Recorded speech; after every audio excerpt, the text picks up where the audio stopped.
everyone, and welcome to my YouTube channel. Today I would like to attempt a painting of Scott Christensen. Scott Christensen is an American painter, fabulous painter, mainly landscapes in an impressionistic style. He's really an accomplished painter. So his art is beautiful if you have a chance to check it out. His name is Scott Christensen. I'll leave it in the comments below.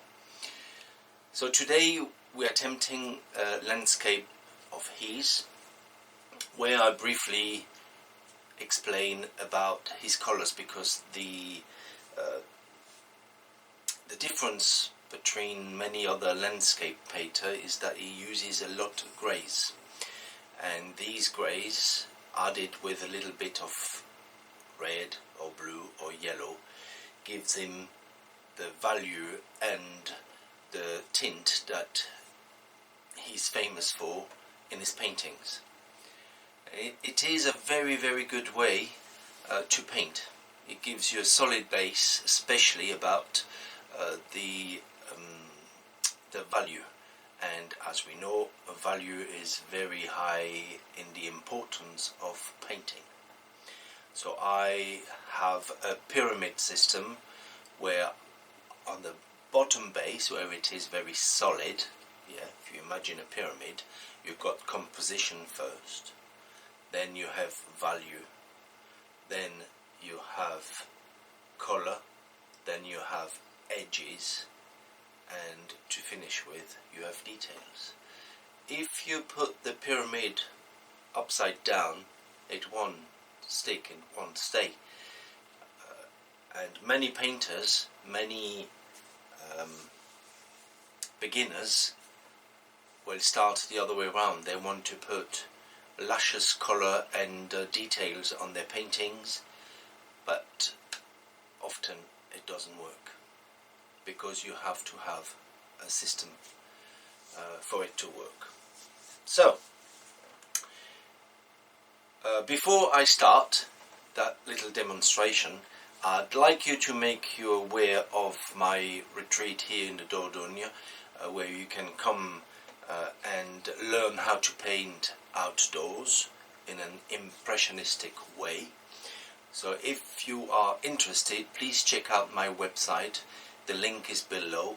So I'm sorry I haven't had a chance yet to translate it into English, but I'm sure if you use Google Translate must do the job. I'm not sure how it works, but I promise in the next couple of months I will dedicate myself to see how I could have a page in English in this channel. If not, I will make a condensation of what I do and make a page in English. So it will happen. So yes, so you are very welcome if you want to check it out. You know, prices are there. What I'm doing is on the website.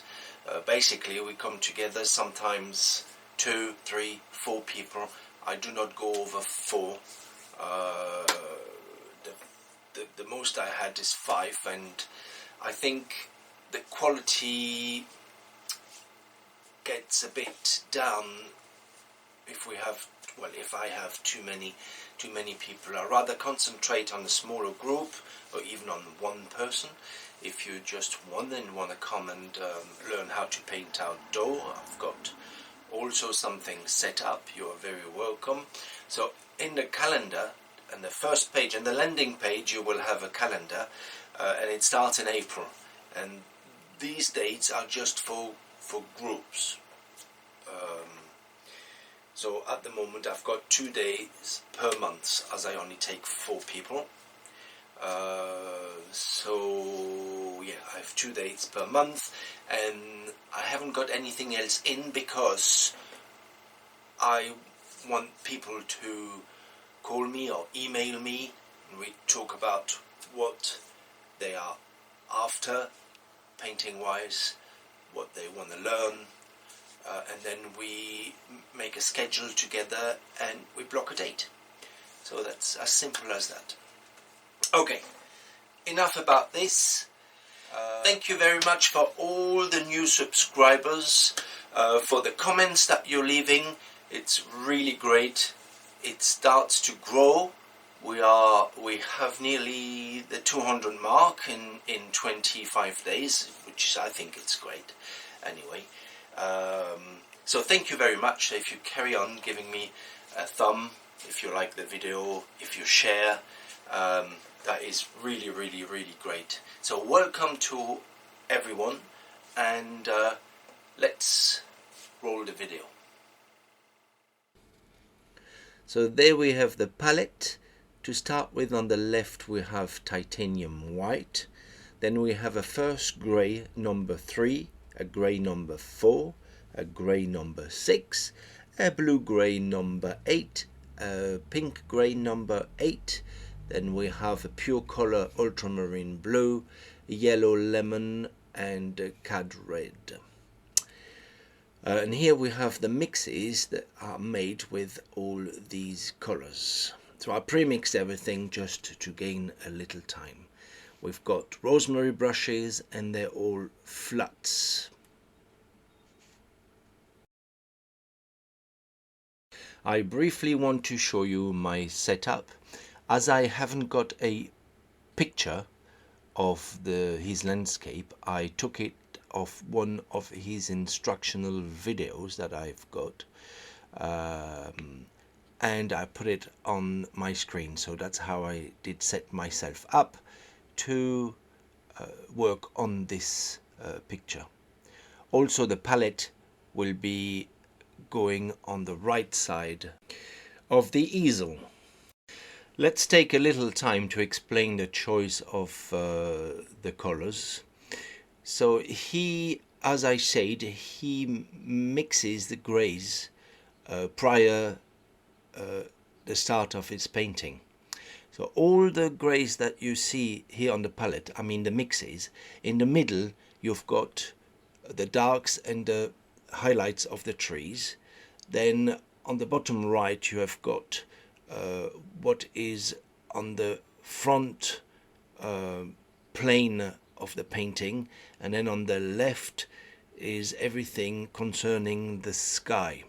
So all these mixes have started with the greys above and then added a little bit of one color or the other to get it more or to get it greener, to get it a bit more yellow or redder, etc., etc. But this is a very good way to start with a good value in your painting. So it really is worth losing a little bit of time over that mix. So there is moments I will fast forward. This is one of those moments where I just block in because this lasted just over 2 hours and I didn't want to bore you with such a long video. And here I'm blocking in with just a thin down red. So now I'm going to start with my darkest shadow in the trees, and this is the usual way in oil painting. We often start with our darks. So there's a few reasons about this. If, for instance, you are outdoor painting and you don't block in your darks, and then there an hour later or 2 hours later and it's sunset and you lost the light and you lost the shadows, you don't know how to carry on the picture. As if you start with the darks and they will also be on the shadows, it gives you a good indication and a good start of the moment that you have picked in your painting, the moment in time, I mean, that you have picked to paint, and it will be a very good reminder on where the shadows are. So all you have to do is put the lights on the other side and there you are, you have a picture.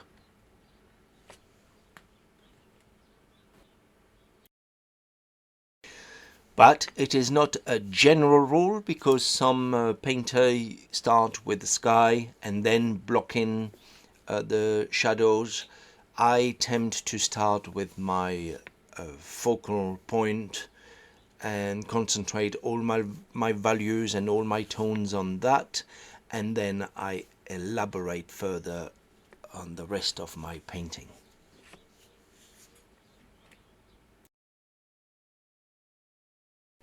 Notice that in my pile where the shadows is, and all the other piles in the video, you have three tints on each value. So in the value of the darks, I've got three different dark greens, which I change depending on where I'm placed on my landscape.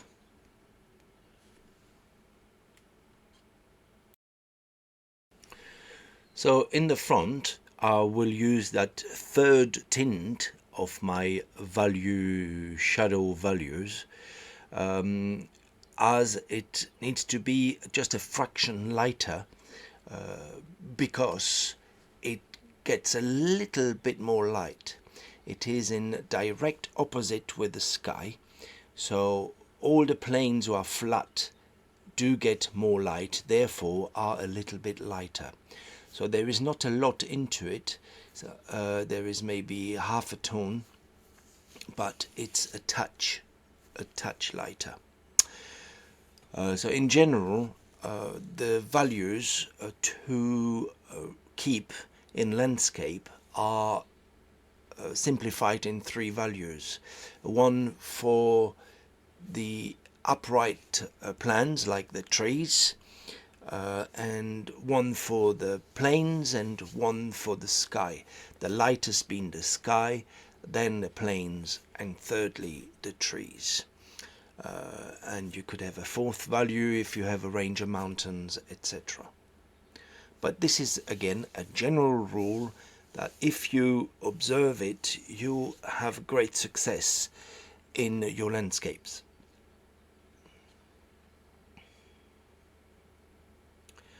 Also, change your brush strokes to make this a little bit more interesting. I also forgot to mention I have a little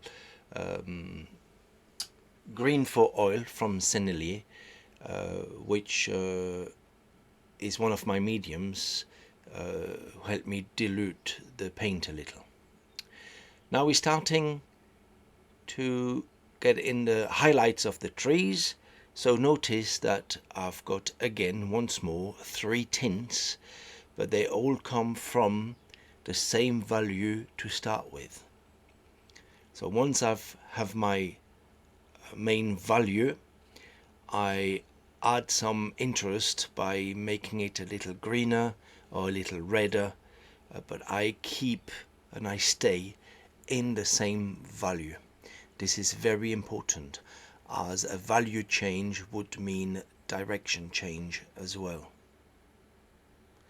And there we don't want, I want to stay in that same range.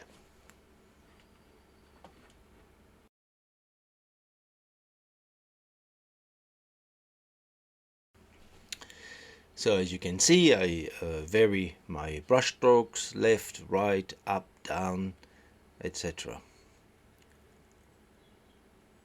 Also notice I do not fiddle about my paints. I think about what color goes where, and I put it down without retouching it, or if I do, it is just will be with one or two strokes. Therefore you will have pure color and something very interesting. If you keep going over and over, you will get something muddy.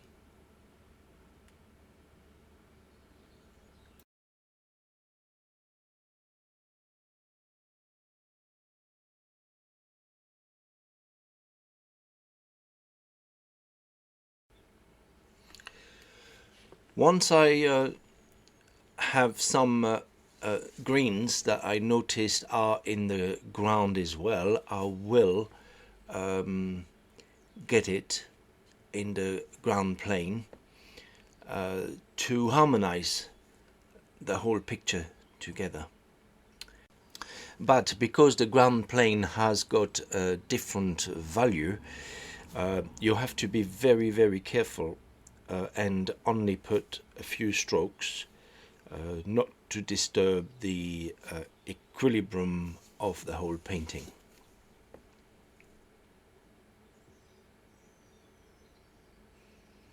See, there I add a little bit in the ground. Also, we haven't spoken about the situation of the period day that paint takes place. So it is a summer painting. It is in the evening, couple hours maybe before sunset. So you have a part of the landscape who falls into shadow, and you have that warm light that is very common in that period of the day, touching the trees on top. So this is a very, very interesting evening. You're also going to get greens in the skies and some oranges and pinks, and all these colors you can see if you pay attention. There I put some warm strokes in to help me with the perspective, to guide me towards my main focal, which is the tree in the right, nearly center to the right. This will be my focal point, so I do direct, as you can see, those strokes towards this focal point.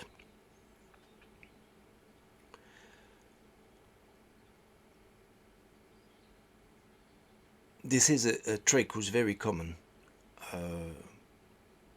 in painting. Now I put the sunny side, so I keep those brightest colors for this side of the plane.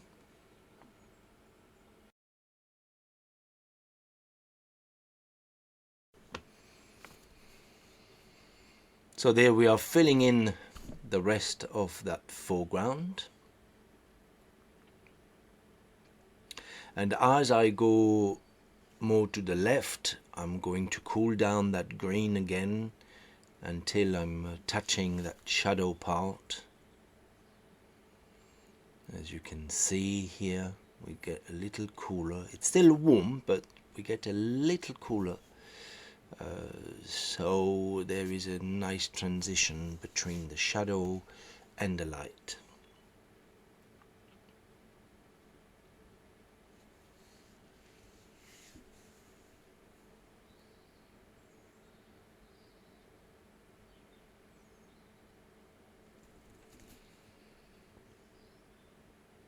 I'm brightening up some portions of the landscape,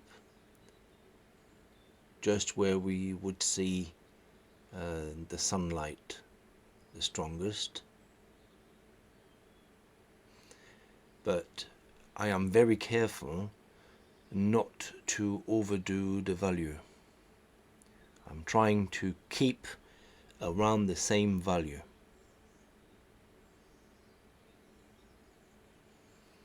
Now filling in those trees to the left.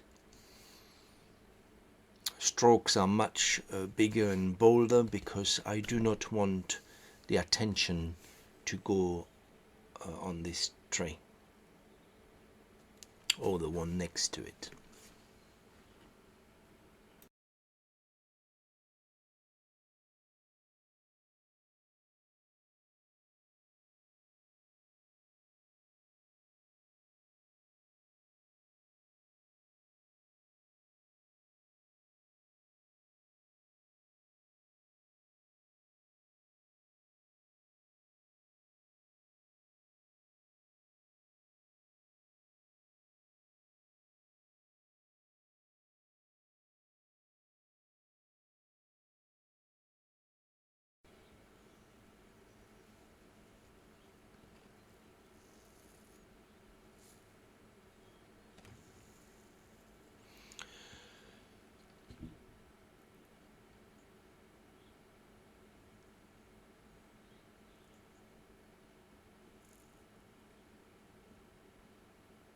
So here I'm varying the tint, adding a little bit more red, that same red that you find in the trees, but a little brighter as we are in a different key in the value. But this will harmonize again those trees and the floor together, finding the same tints in each and every element.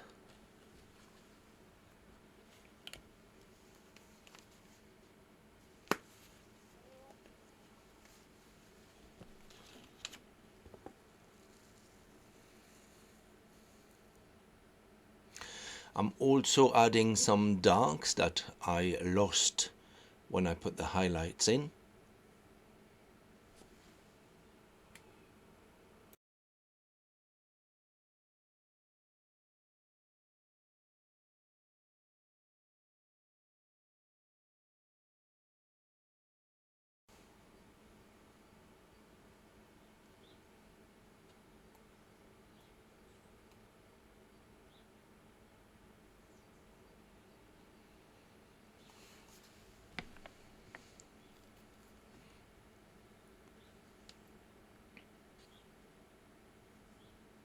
So still adding some lights and going back and forth between the shadows and the light, starting turning the form as well. And now we are putting in the mountain. It's not a mountain, it's more like a hill. So putting in the hill. Some of you may ask me why I didn't start with the sky, as I have to fiddle and go in between everything there. The reason being, like I said in the beginning, is I do want my focal point to be that tree just right of the center. So I key all my right values and tint on that tree, and the rest is supporting it. Therefore, I will have the right values all over the painting. If I start with the sky, my values I wanted to show maybe stronger, maybe more plain, would be off. I would be off key. So that's why often in landscape we start with the main element and then we build around it. Therefore we are sure we're starting at the right key to have a painting who's quite balanced. It is a little more work, yes, but the result is much better this way. I know many painters start always with the sky and give the mood to the rest of the painting with the sky. However, it can really put off the key of your main subject. Next time you're painting, try it. Start with your main element and then build around. You'll see that you have something that is far more interesting than starting with the sky. That's not to say that I never start with the sky, it just depends on the situation.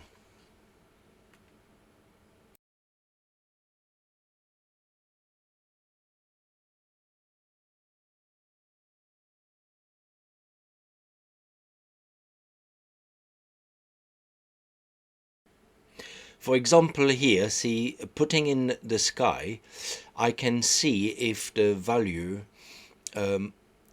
goes really well with the trees, especially my center of interest.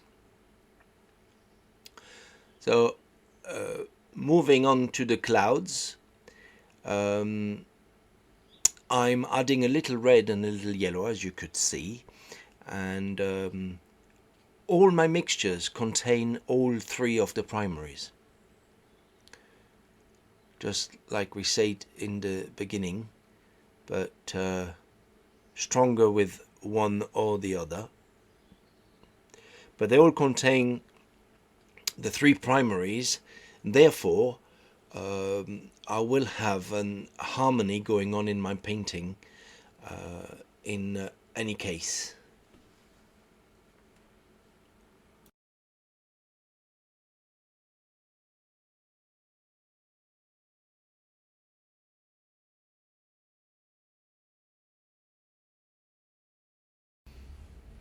Here again I'm adding some of that sky color into the hills.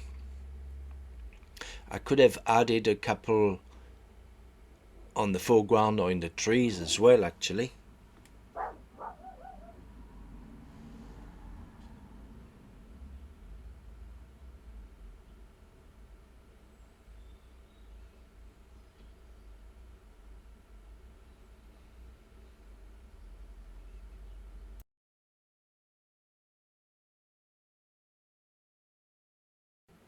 Here I'm blending as I go. Often I do this for the sky, as the rest of the landscape I do blend a little later.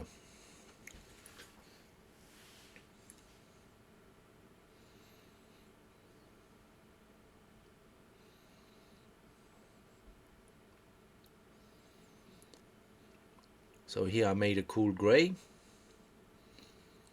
to do the bottom of the clouds.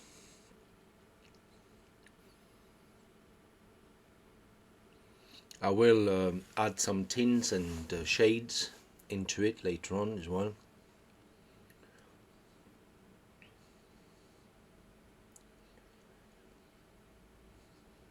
So don't be shy, it's not that difficult to paint in between. You just have to be patient and dedicated. If there is a little bit of the tree color going in the sky holes, that is even better.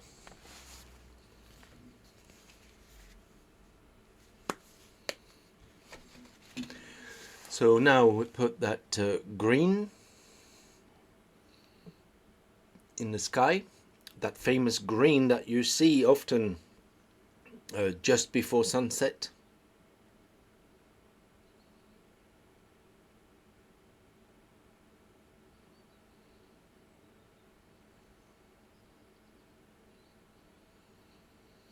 And finishing off the sky. Notice that he put a cloud up there to keep the view down. So as you go up in the painting, your view is redirected down to the trees. It's a very clever trick to do.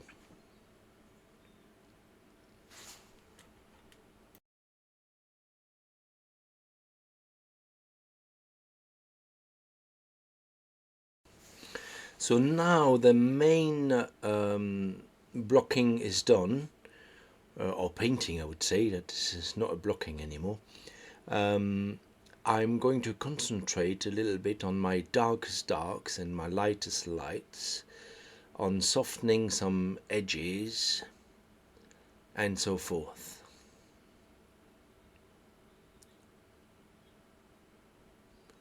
See, here I add a little bit more light, a little bit more light green in the tree, starting to work on the edges and the top of the tree.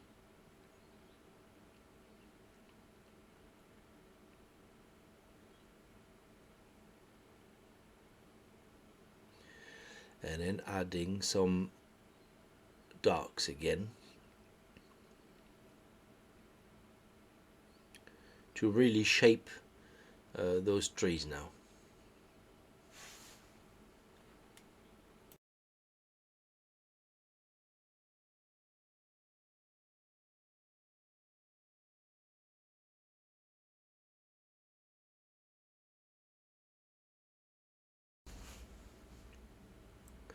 Really start to define the trees now. Here on my main subject, I'll spend a little more time, put a few more details in it, a few more contrasts as well. Therefore, my eyes will be drawn a little more to this tree.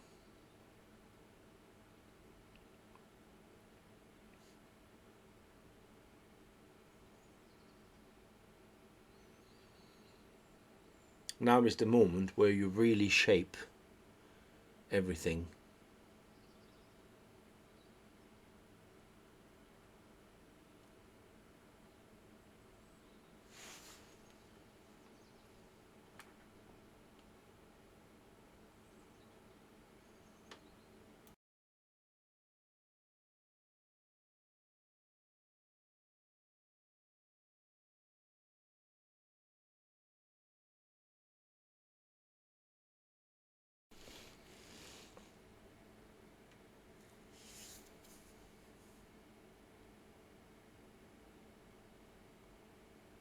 Notice how those darkest notes that I put in the trees now are really setting those trees, are really giving it strength.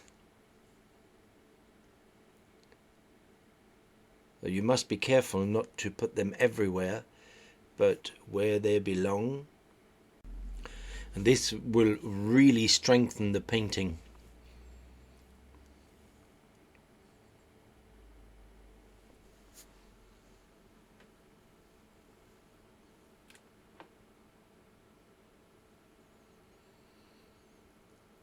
So I'm looking where it's needed. And even I have the subject in front of me, I'm not necessarily copying every single brushstroke. After a while you need to harmonize what you've got and compare with the tints, the colors that you have got on your painting, which may not exactly the same as the reference that you're taking it from. So now I'm going to put some branches, and I'm using a palette knife to do so. I like to use the palette knife as it is sometimes really a surprise when you put down a stroke. It doesn't always does what you want, but it looks often more natural than doing branches with a brush.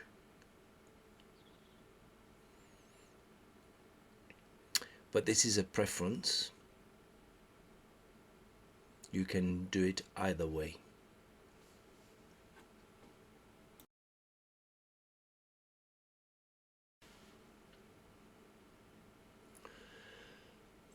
If you use a palette knife, make sure it is a flexible palette knife, so you can bend it like you would, like branches would bend. I can't find my words. Yeah, look here, see the stroke was quite thick, but the best tool in the world, your fingers, has just made the perfect stroke. So here I'm adding a few posts. They are always good features to add in a painting, even if you can't see them. I mean, sometimes you're on location, you paint something, there is no posts, but by just inventing them and adding them in the picture, it can help with the perspective.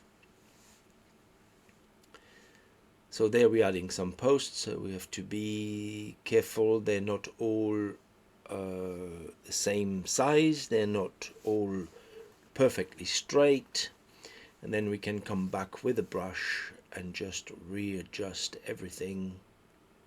See how easy it is. Oil paint is a really easy medium to work with.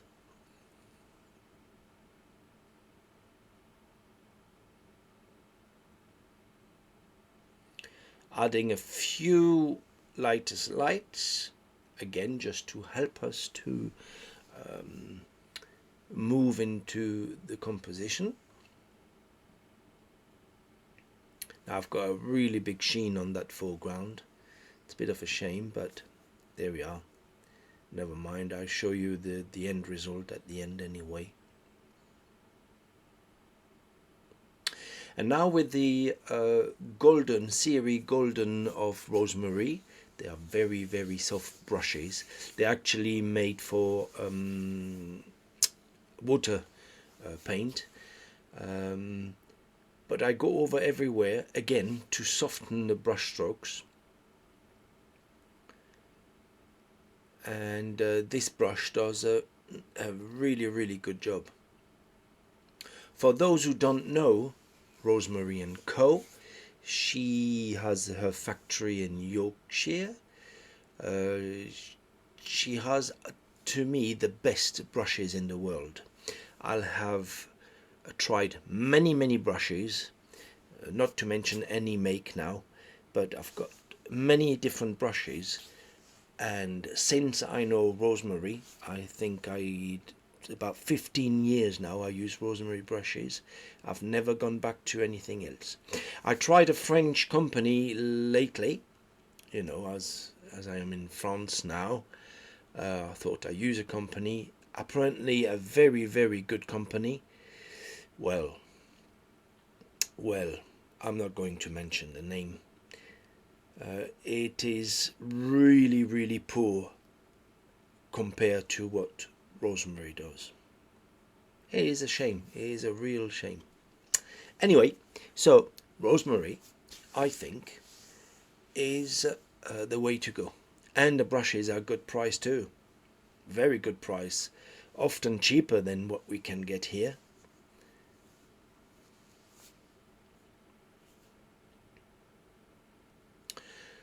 So this painting is nearly finished. We just put in the last touches. I was really happy to show you this tutorial. If you like it, please don't forget to give me a thumb and to share. And well, I let you be now, and I wish you a happy painting, and I see you soon for the next tutorial. So this was Boris Huguenel, and I wish you a beautiful day.